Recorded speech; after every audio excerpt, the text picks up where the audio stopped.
Salam, selamat malam semuanya. Selamat datang kepada oma-oma dan opa-opa sekalian. Saya melihat wajah-wajah yang penuh kebahagiaan dan penuh semangat pada siang hari ini. Wah, luar biasa, tepuk tangan sekali. Saya sangat bangga dan sangat berbahagia bisa hadir di tengah-tengah oma dan opa-opa sekalian.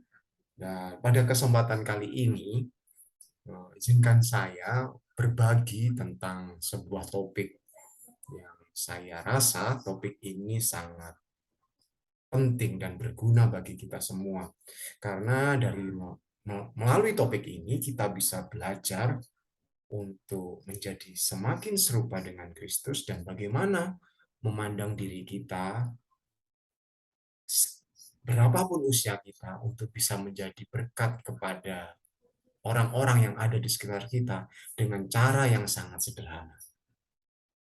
Namun, sebelum kita lebih jauh lagi belajar tentang topik ini, saya ingin menunjukkan sebuah gambar kepada Oma dan Opa sekalian. Dan sebenarnya dari gambar ini, saya ingin mengetahui bagaimana sih perasaan yang ditimbulkan di dalam diri Oma dan Opa sekalian ketika melihat gambar-gambar ini. Nah, inilah gambarnya.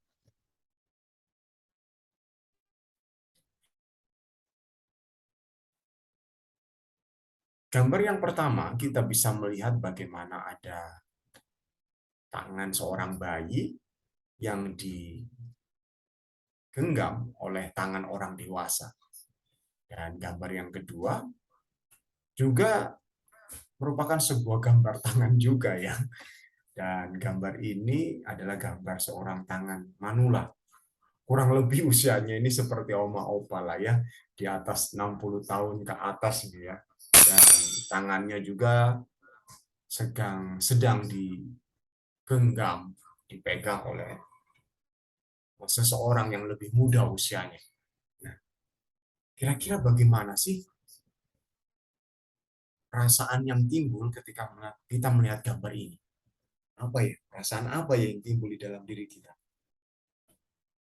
Wah, mungkin ada semacam perasaan yang lucunya, tangan bayi yang sangat mungil, yang sangat lemah, dan tangan orang dewasa itu dengan penuh kehati-hatian menyentuh dengan lembut dan berusaha untuk menunjukkan kasih sayang dengan sentuhan-sentuhan. Dan gambar yang lainnya juga menunjukkan seorang tangan, seseorang dengan usia yang lebih muda memegang tangan seorang manula, maksud saya, bagaimana dia menunjukkan rasa kelembutan dan keinginan untuk melindungi, menjaga seorang manula tersebut. Itu sih yang saya dapatkan. Semoga aja itu hal yang sama juga dirasakan oleh oma-opa sekalian di tempat ini. Ya, sangat menarik ya.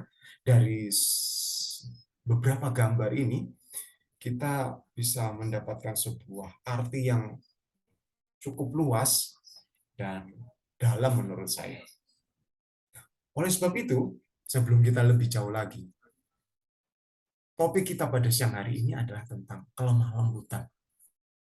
Oh, kenapa ya kelemah lembutan itu menjadi begitu penting akhir-akhir ini? Ya, kelemah lembutan akhir-akhir ini menjadi sesuatu yang sangat langka dan berharga di tengah-tengah kesibukan, hiruk-pikuk, kebisingan, aktivitas.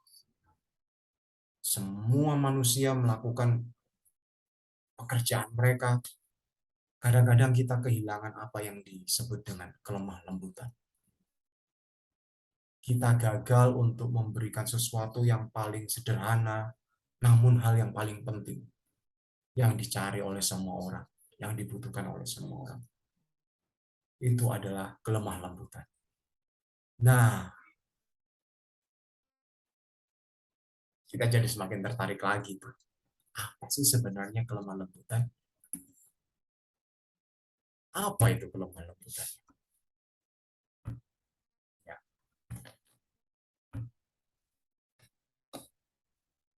apa itu kelemah lembutannya?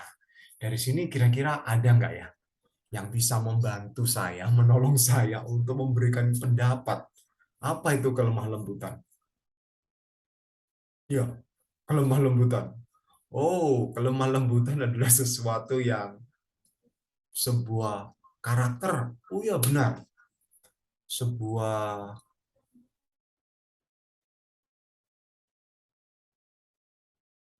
sikap penuh kesopanan. Ya, itu juga benar. Tapi pada siang hari ini, kita ingin benar-benar mendefinisikan sehingga kita benar-benar bisa menunjukkan apa arti yang sesungguhnya dari kelembutan itu kepada orang-orang yang ada di sekitar kita. Oleh sebab itu sangat penting kita memahami terlebih dahulu apa sih itu kelemah lembutan. Ini pengertian yang saya dapat sebenarnya tentang apa itu kelemah lembutan. Nah, jadi kelemah lembutan adalah sebuah kepekaan watak, sensitivity. Bagaimana kita berinisiasi lebih dulu tentang apa yang dirasakan orang, apa yang dibutuhkan orang, yang bisa kita berikan kepada mereka. Yaitu sebuah kepekaan watak dan juga kebaikan perilaku. Jadi kelemah lembutan juga bisa diwujudkan dalam sebuah perilaku, bukan sebuah ide. Yang didorong oleh cinta. Wow, yang didorong, yang melandasi itu semua cinta, dan yang mendorong itu adalah cinta juga. Ketika itu semua didemonstrasikan, ketika dan maksud saya kita berusaha mendemonstrasikan kepemilikan dan kekuatan serta wewenang untuk melakukan sesuatu dengan pengendalian yang penuh kesadaran agar memenuhi kebaikan yang lebih tinggi. Jadi kelemah lembutan, saya ulangi, adalah sebuah kepekaan watak dan kebaikan perilaku yang didorong oleh cinta, dan ketika mendemonstrasikan kepemilikan hak, kekuatan, dan wewenang untuk melakukan sesuatu dengan pengendalian yang penuh kesadaran agar memenuhi kebaikan yang lebih tinggi.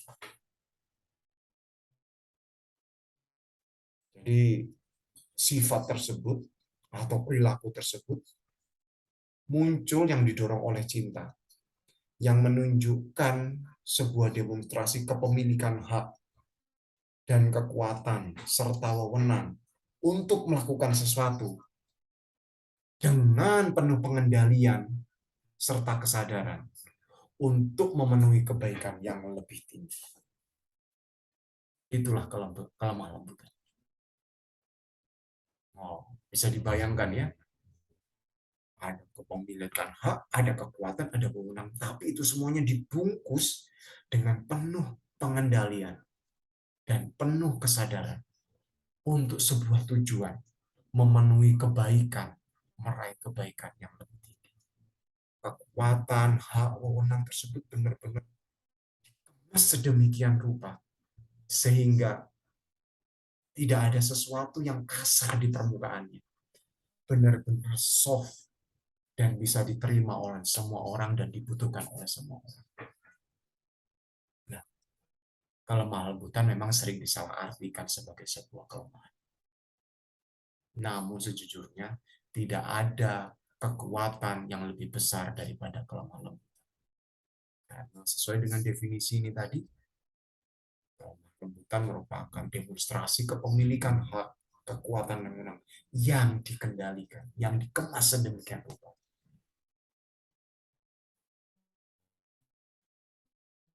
Oke, sampai di sini oma-oma dan opa-opa kira-kira sudah bisa memahami ya, apa sih arti kelemah lembutan itu. sehingga kita bisa dengan jelas untuk menunjukkan kelemah lembutan kepada orang lain. Nah, selanjutnya ya, tadi sudah definisi, sekarang kita akan belajar lebih dalam lagi tentang mengapa sih kelemah lembutan itu penting. Nah, siapa yang di sini butuh kelemah lembutan? Oma opa. Pasti oma opa butuh ya kelemah lembutan ya. Apalagi di usia kita yang sudah oma opa yang sudah relatif sudah lanjut, ya kan? Oma opa sangat mendambakan kita semua sebenarnya. Nggak hanya di kalangan usia yang lansia, tapi kita semua sebenarnya membutuhkan kelemah lembutan. Kita nggak hanya membutuhkan, bahkan kelemah lembutan itu sesuatu yang penting bagi kita. Jadi kelemah lembutan merupakan sesuatu yang sederhana namun urgent, penting, mendesak. Sesuatu yang istimewa yang tidak bisa ditawarkan oleh dunia saat akhir-akhir ini. Itu sebabnya kelemah lembutan begitu penting.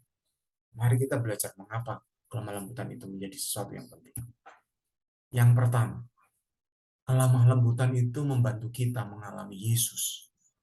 Ya, dengan bersikap lemah lembut, kita menyelami apa yang Yesus lakukan, bagaimana Yesus melakukan, mendemonstrasikan kelemah lembutan ketika dia menyatakan kasihnya kepada kita, menyelamatkan yang terhilang, menyembuhkan yang terluka. Ya, Tuhan Yesus adalah sebuah contoh yang sangat nyata tentang kelemah lembutan itu sendiri. Selanjutnya, kelemah lembutan itu menggerakkan hati. Ya, terkadang kita salah memahami. Kita pikir dengan tekanan, kekerasan, kita bisa memaksa orang untuk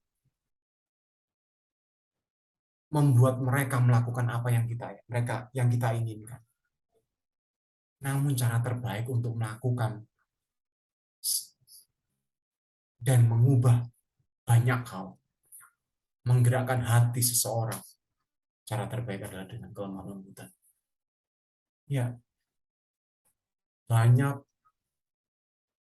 cerita-cerita yang sangat penting dan sejarah-sejarah yang begitu tidak pernah terlupakan. Bagaimana kelemah lembutan senantiasa memenangkan dalam mencari sebuah solusi dari permasalahan yang rumit, menggerakkan hati. Kelemah lembutan juga membantu memulihkan mereka yang telah jatuh ya. Ketika seseorang telah jatuh, gagal, mereka benar-benar berada di titik yang paling bawah. Saat itulah mereka yang benar-benar membutuhkan kelemah lembutan. Mereka tidak butuh orang mengingatkan kesalahan apa yang sudah mereka lakukan. Mereka tidak butuh orang untuk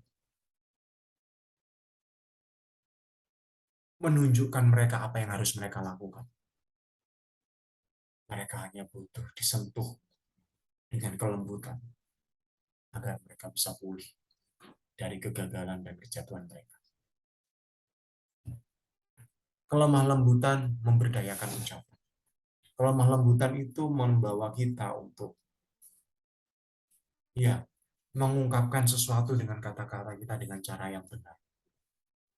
Ya, kelemah lembutan sering terekspresikan dengan ucapan yang kita pakai untuk berkata. Jadi kelemah lembutan itu memberdayakan ucapan. Kelemah lembutan mengungkapkan kebijaksanaan. Ya. Orang yang lemah lembut, mereka memiliki kebijaksanaan yang sangat tinggi. Setiap perkataan dan tindakan mereka berdasarkan pada sebuah pertimbangan yang sangat matang. Tadi saya mengatakan kelemah lembutan adalah di dalamnya memiliki bagian di mana mendemonstrasikan kepemilikan hak, kekuatan, power, dan authority, wewenang yang dikendalikan sedemikian rupa dengan penuh kesadaran. sehingga tidak ada sisi yang kasar dan bisa melukai. Itulah kelemah lembutan. Kelemah lembutan memberdayakan kepemimpinan yang saleh. Ya, sebagai seorang pemimpin, kelemah lembutan menjadi sebuah indikator yang bisa membuat orang-orang yang kita pimpin, membawa orang-orang yang kita pimpin menuju tempat mencapai sebuah visi dari yang kita sudah tentukan. Jadi, kelemah lembutan memberdayakan kepemimpinan yang saleh. Ya, kepemimpinan yang saleh akan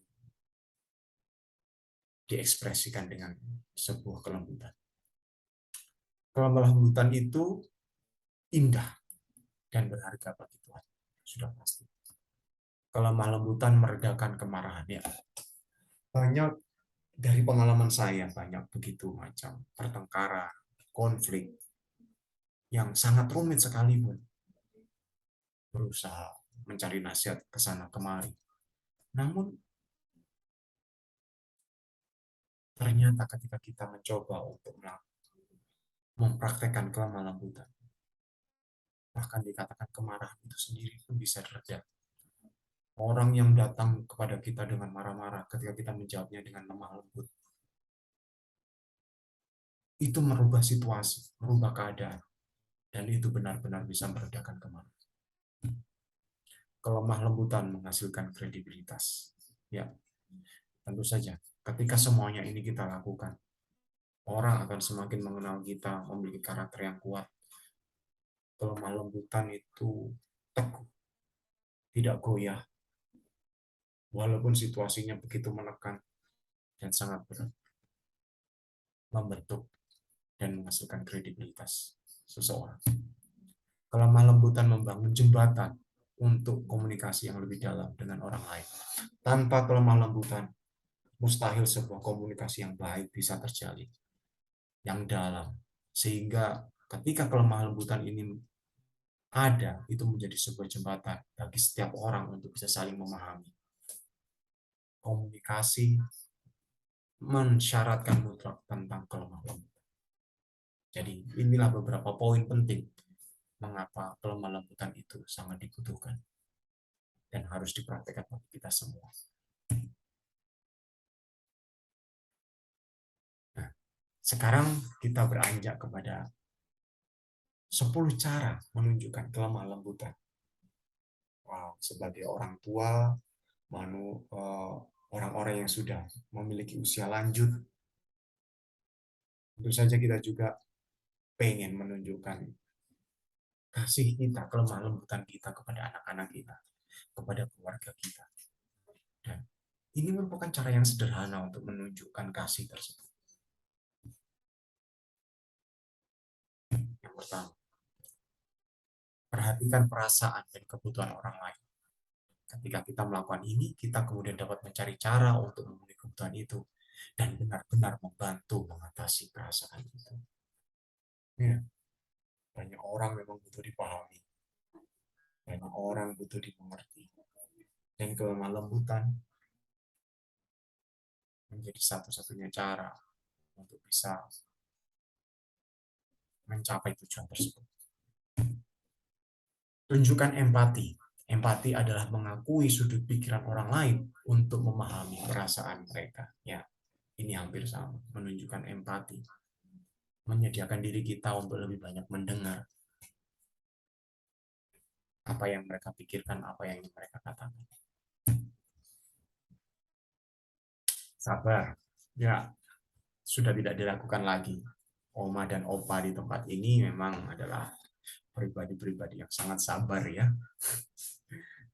Menyediakan waktunya di tengah-tengah kesibukan dan ya, di tengah-tengah kesibukan dan kekuatan yang ada, masih mau menyempatkan diri ya untuk mendengarkan materi ini.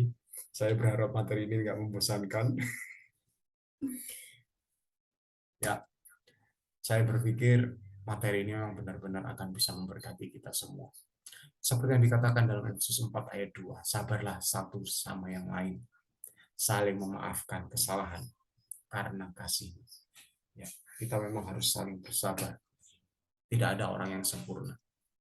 Namun rasa sabar memberikan ruang dan waktu bagi orang lain untuk bisa merasakan kasih satu dengan yang lainnya. Ingat aturan Mas, perlakukan orang lain sebagaimana kita ingin diperlakukan. Ya, sangat jelas ini. Bicaralah dengan hormat kepada semua orang. Nah, sebenarnya sebagai orang muda, saya harus lebih menghormati orang tua. Karena itu hal yang sudah menjadi kewajiban dan keharusan. Namun kelemah lembutan juga mengajarkan kepada kita bahwa kita harus menaruh semua hormat kepada semua orang. Mempertimbangkan orang lain sebagai hal yang penting dan layak untuk dihormati.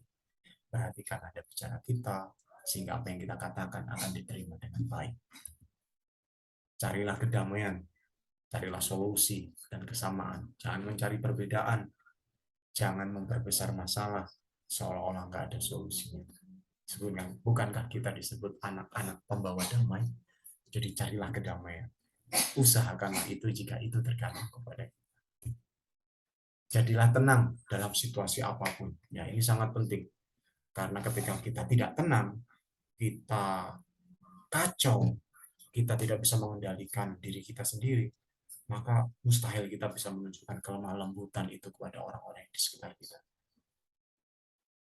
Karena kelembutan itu bisa ditunjukkan dengan bahasa tubuh, secara verbal dengan kata-kata kita, intonasi kita, dan itu sangat mempengaruhi situasi dan orang-orang yang ada di sekitar kita. Jadi, jadilah tenang dalam situasi apapun. Apapun yang terjadi, Tuhan masih memegang kendali. Bertindak dengan kelemah lembutan dan cinta. Lebih banyak mendengar daripada berbicara atau bertindak. Yakobus 1 ayat 19. Dan yang terakhir, bersikaplah rendah hati sewaktu kita melayani dan peduli terhadap orang lain. Ya, inilah 10 cara yang secara sederhana bisa kita gunakan untuk menunjukkan kelemah lembutan kepada orang yang ada di sekitar kita dan pada lingkungan tempat kita berada.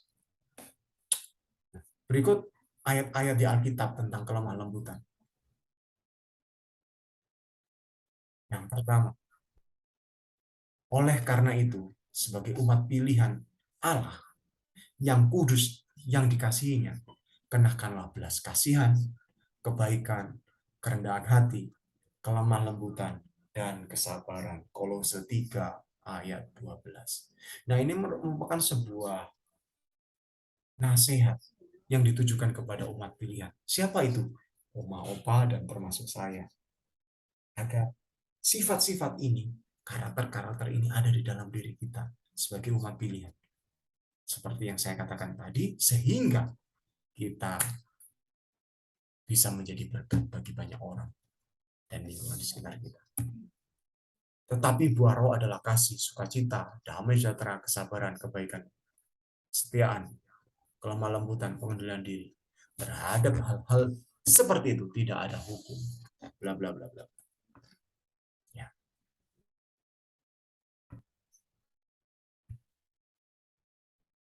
Selanjutnya, tetapi engkau, hai manusia Allah, jauhilah semuanya itu, kejarlah keadilan, ibadah, kesetiaan, kasih kesabaran, dan kelembutan.